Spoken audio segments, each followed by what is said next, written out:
કોટડા સાંગાણીના વેરાવળ ગામે છેલ્લા 15 દિવસથી પીવાના પાણીની ગંભીર અછત સર્જાતા ગ્રામજનો, ખાસ કરીને મહિલાઓમાં ભારે રોષ ફેલાયો છે.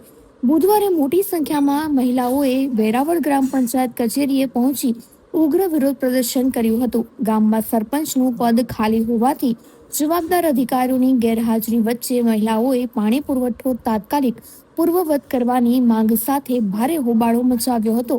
આ ઘટનાનું કવરેજ કરવા ગયેલા પત્રકારો સાથે પણ અભદ્ર વર્તન કરવામાં આવ્યું હોવાના આક્ષેપો સામે આવ્યા છે. સ્થાનિક ધીરુભાઈ કોરાટ દ્વારા પત્રકારો સાથે તોછડાઈભરી ભાષાનો ઉપયોગ કરી અપમાનજનક શબ્દો ઉચ્ચારવામાં આવ્યા હતા. નોંધપાત્ર છે કે ધીરુભાઈ કોરાટ કોઈ સત્તાવાર હોદ્દો ધરાવતા નથી. તેમ છતાં પંચાયત પરિસરમાં તેમનું આ વર્તન ચર્ચાનો વિષય બન્યું છે.